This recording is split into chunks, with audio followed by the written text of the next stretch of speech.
فلما جاء السحرة قال لهم موسى القوا ما انتم ملقون، تو جب وہ جادوگر آ گئے تو موسیٰ نے ان سے فرمایا کہ ڈالو جو تم ڈالنے والے ہو. فلما القوا، جب انہوں نے ڈالا، قال موسیٰ ما جئتم به السحر، موسیٰ نے فرمایا یہ جو تم لائے ہو، جو تم نے پیدا کیا، یہ جادو ہے. ان اللہ سیبطلہ، ان قریب اللہ تعالیٰ اس کا باطل ہونا ثابت کر دے گا، اسے نسیہ منسیہ کر دے گا، ہبا منصورہ کر دے گا. ان اللہ لا یصلح عمل المفسدین، یقیناً اللہ تعالیٰ مفسدوں کے عمل کو راہیاب نہیں کرتا، کامیاب نہیں کرتا. وَيُحِقُّ اللَّهُ الْحَقَّ بِكَلِمَاتِهِ، اور اللہ تعالیٰ تو حق کو حق ثابت کرتا ہے اپنے کلمات سے. وَلَوْ كَرِهَ الْمُجْرِمُونَ، خواہ یہ مجرموں کو کتنا ہی ناگوار ہو. فَمَا آمَنَ لِمُوسَىٰ إِلَّا ذُرِّيَّةٌ مِّن قَوْمِهِ عَلَىٰ خَوْفٍ مِّن فِرْعَوْنَ وَمَلَئِهِمْ أَن يَفْتِنَهُمْ، تو نہیں ایمان لائے موسیٰ پر مگر ان کے نوجوان اس کی قوم میں سے، کچھ نوجوان اس کی قوم میں سے، کچھ لڑکے. عَلَىٰ خَوْفٍ مِّن فِرْعَوْنَ، فرعون کے خوف کی وجہ سے، اور ملئہم، اور ان کے اپنے سرداروں کے خوف کی وجہ سے، ان یفتنہم، کہ وہ ان کو مصیبت میں اور تکلیف میں مبتلا کریں گے. یہ بہت اہم ہے جو آیت ہے، اس کو سمجھ لیجئے کہ وہاں جو صورتحال تھی کہ یہ جو قبطی قوم تھی جو اس وقت وہاں پر حکمران ہے آل فرعون، اور یہ جو اسرائیلی ہیں یہ ان کے محکوم ہیں. لیکن محکوم قوموں میں سے بھی اکثر ایسے لوگ ہوتے تھے اور ہمیشہ ہوئے ہیں کہ حکمران قوم ان میں اپنے ایجنٹ بنا دیتے ہیں، ان میں سے کچھ لوگوں کو خطابات دے دیتے ہیں، جیسے ہمارے خان بہادر اور خان صاحب، اور یہ جو خطابات دے دے کے انگریزوں نے مسلمانوں میں اور ہندوؤں میں وہ اپنے ایجنٹ اور اپنے وفادار لوگوں کا جتھا بنا لیا تھا. یہ لوگ ہوتے تھے تو ہندوستانی، لیکن ہر اعتبار سے برطانیہ کے خیر خواہ اور حکومت کے وفادار، اس کے لیے فوج کے لیے بھرتی کرانے میں تیز ہیں. تو اس طرح کے لوگ جو تھے اسرائیلی قوم میں بھی ایسے چودھری لوگ موجود تھے کہ جن کو کچھ دربار میں رسائی حاصل تھی، جن کو کچھ رسوخ حاصل تھا، اور وہ گویا کہ آل فرعون کے ایجنٹ بنے ہوئے تھے خود اپنی قوم کے اندر.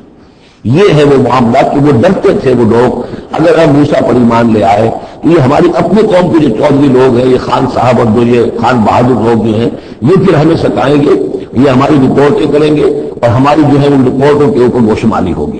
فما آمن، لیکن یہ تو باہر نوجوان خون ایسا ہوتا ہے کہ اس کے اندر تو زیادہ مصلحت بینی نہیں ہوتی. جو ذرا امیڑ عمر کے لوگ ہیں وہ زیادہ مصلحت بین ہو جاتے ہیں، ان کی خوا میں اتنی طاقت بھی نہیں ہوتی، خون میں اتنا جوش بھی نہیں رہتا، تو نوجوان جو ہے وہ تو رسک لیتا ہے. تو یہ سارا پورا فلسفہ جو اس ایک آیت میں موجود ہے. فما آمن لموسیٰ الا ذریۃ من قومہ، خود اس کی قوم میں سے بھی سب کے سب حضرت موسیٰ کو نبی ماننے والے نہیں تھے، نہیں مانی بات موسیٰ کی ان کی قوم میں سے بھی مگر کچھ نوجوانوں نے، کچھ نوجوان، کچھ لڑکوں نے، علی خوف من فرعون، فرعون کے خوف کی وجہ سے، وہ ملئہم، اور ان کے اپنے سرداروں کے خوف کی وجہ سے، ان یفتنہم، کہ وہ انہیں پرسیکیوٹ کریں گے، ان کو فتنے میں مبتلا کریں گے. وَإِنَّ فِرْعَوْنَ لَعَالٍ فِي الْأَرْضِ، اسی طرح کا ایک شخص قارون تھا. قارون جو ہے وہ قوم موسیٰ سے تھا، اسرائیلی تھا، لیکن یہ کہ سرکار دربار میں رسائی تھی، وفادار تھا حکومت کا، اس کی وجہ سے بڑے بڑے ٹھیکے ملتے تھے، جیسے ہمارے ہاں ٹھیکیدار ہوتے تھے بڑے بڑے لوگ، تو اس کے پاس اتنی دولت جمع ہو گئی تھی. وہ سارا تذکرہ جو ہے آگے چل کر آئے گا سورہ قصص کے اندر. تھا تو قوم موسیٰ میں سے تھا، فرعونی تو نہیں تھا، لیکن یہ کہ وہ حضرت موسیٰ کے خلاف چالیں چلتا تھا، اور وہ ساری جو ہے وہ سرکار دربار کی جو خوشامد ہے وہ کام کرتا تھا، اسی سے پھر اس کو دولت ملتی تھی. وَإِنَّ فِرْعَوْنَ لَعَالٍ فِي الْأَرْضِ، اور یقین فرعون جو ہے وہ بہت سرکشی کر رہا تھا زمین میں. وَإِنَّهُ لَمِنَ الْمُسْرِفِينَ، اور یقین وہ بہت حد سے بڑھنے والا تھا. وقال موسیٰ یا قوم، اب انہوں نے ان سے جو ایمان لے آئے تھے ان پر کہا، ان سے کہا قال یا موسیٰ قوم ان کنتم آمنتم باللہ، اب اگر تم اللہ پر ایمان لے آئے ہو فعلیہ توکلوا، تو اب اللہ پر توکل بھی کرو، ان کنتم مسلمین، اگر تم واقعتاً فرما بردار ہو گئے ہو. فقالوا علی اللہ توکلنا، تو انہوں نے کہا ہم اللہ پر توکل کرتے ہیں، اپنا معاملہ اللہ کے حوالے کرتے ہیں. ربنا لا تجعلنا فتنة للقوم الظالمین، اے اللہ تو ہمیں ان ظالموں کے لیے تختہ مشق نہ بنا دے. اے اللہ ایسا نہ ہو کہ تو ہمارے ذریعے سے ان کو آزمائے، یعنی یہ کہ جیسے کہ ابو جہل ستا رہا تھا، ابو جہل کی آزمائش ہو رہی تھی، لیکن تختہ مشق حضرت یاسر حضرت سمیہ بن رہی تھی رضی اللہ تعالیٰ عنہما. تو اے اللہ ہمیں نہ آزما، ہم پر ان کا زور نہ آزما، یعنی ہمیں تختہ مشق نہ بنا دے. وَنَجِّنَا بِرَحْمَتِكَ مِنَ الْقَوْمِ الْكَافِرِينَ، اور ہمیں اپنی خاص رحمت سے ان کافروں کی قوم سے نجات عطا فرما. وَأَوْحَيْنَا إِلَىٰ مُوسَىٰ وَأَخِيهِ، اور ہم نے وحی کر دی موسیٰ کو اور ان کے بھائی کو ہارون کو، أَن تَبَوَّآ لِقَوْمِكُمَا بِمِصْرَ بُيُوتًا، کہ تم اپنی قوم کے لیے مصر میں کچھ گھر معین کر لو، ان گھروں کے اندر جمع ہو کر اللہ کی یاد کیا کرو، جیسے کہ دار ارقم جو ہے مکہ مکرمہ میں محمد رسول اللہ صلی اللہ علیہ وسلم نے وہ ایک مقرر کر لیا تھا، وہیں پر آپ ٹھہرتے تھے، کوئی آتا تھا تو وہیں پر ملاقات ہوتی تھی۔ ان تبوأ لقومکما بمصر بیوتا، کہ تم کوئی معین کر لو مصر میں کچھ گھر، وجعلوا بیوتکم قبلۃ، اور اس کے علاوہ یہ کہ اپنے گھر بناؤ ہی قبلہ رخ، یہ کہ مسجدیں تو بنا نہیں سکتے، اور وہ معاملہ جو ہے فرعون کے خوف سے، تو یہ کہ گھر اپنے قبلہ رخ بناؤ تاکہ وہاں تم نمازیں پڑھا کرو۔ اب اس سے معلوم ہوتا ہے کہ قبلہ ان کا بھی تھا کوئی، جبکہ ابھی بیت المقدس تو بنا ہی نہیں ہے، وہ تو حضرت سلیمان علیہ السلام حضرت موسیٰ سے کم سے 1000 سال بعد آئیں گے، اور پھر وہ جو ہے بیت المقدس ہوگا اور یروشلم بنے گا اور ہیکل سلیمانی بنے گی۔ لہذا قبلہ اس وقت کا قبلہ کس کا تھا، کون سا تھا؟ یہی بیت اللہ قبلہ تھا۔ ان کے جو وہ خیمے ہوتے تھے قربان گاہ کے خیمے، ان کے بارے میں تفاصیل آتی ہے تورات کے اندر کہ وہ ایسے نصب کیے جاتے تھے کہ جب کوئی شخص جو ہے وہ قربانی پیش کرتا تھا تو اس کا رخ جو ہے سیدھا کعبے کی طرف ہوتا تھا۔ تو وجعلوا بیوتکم قبلۃ، اپنے گھر جو ہے قبلہ رو بناؤ،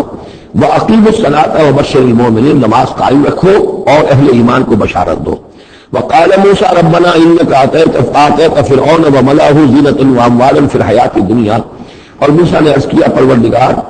تو نے فرعون اور اس کے سرداروں کو زینت چمک دمک عطا کر دی ہے اور اموال عطا کر دی ہے دنیا کی زندگی میں، ربنا لیضلوا عن سبیلک، پروردگار اس لیے کہ وہ لوگوں کو گمراہ کرے تیرے راستے سے۔ ان کے پاس زور ہے، اقتدار ہے، اختیار ہے، دولت ہے، چمک دمک ہے، اور ظاہر بات ہے کہ عام لوگ ادھر ہی متوجہ ہوتے ہیں، انہی چیزوں سے اثر قبول کرتے ہیں۔ تو نے دے رکھا ہے، تیرا ہی اختیار ہے، دینے والا تو تو ہی ہے، تو کیا تو نے یہ سب کچھ اس لیے دیا ہے کہ تیرے بندوں کو گمراہ کرے؟ ربنا لیضلوا عن سبیلک ربنا اطمس علی اموالہم، اے اللہ اب ان کے اموال مٹا دے، واشدد علی قلوبہم، ان کے دلوں کے اوپر گرہ لگا دے، سختی پیدا کر دے، فلا یؤمنوا حتی یروا العذاب العلیم، کہ یہ ایمان نہ لائیں جب تک کہ کھلم کھلا دیکھ نہ لیں عذاب علیم کو۔ اس کا مطلب کیا ہے؟ ہونا تو یہ چاہیے کہ نبی کہے کہ یہ ایمان لے آئیں، یہ ایک آخری وقت ہوتا ہے جبکہ اتنا بیزار ہو چکا ہو نبی، اور جبکہ اس قدر شدید جو ہے دشمنی کی ہو کفار نے اہل ایمان کے ساتھ ستایا ہو بری طریقے سے، کہ پھر ایک وقت آ کر وہ کہتے ہیں کہ پروردگار اب اگر یہ ایمان لے آتے ہیں تو ان کے سارے گناہ معاف ہو گئے۔ ایمان کا مطلب تو یہ ہے کہ سارا کیا دھرا اب تک جو کچھ تھا انہوں نے وہ سب ان کو معاف ہو جائے گا، کوئی پکڑ نہیں ہوگی۔ تو پروردگار اب یہ جس حد کو پہنچ گئے ہیں ان کے دلوں کو سخت کر دے، یعنی ان کے دلوں پر مہر کر دے، اب یہ ایمان نہ لائے جب تک کہ عذاب اولیاء طور پر ان کے سامنے نہ آ جائے۔ جب عذاب آ جائے گا پھر ایمان لانے کا فائدہ کوئی نہیں۔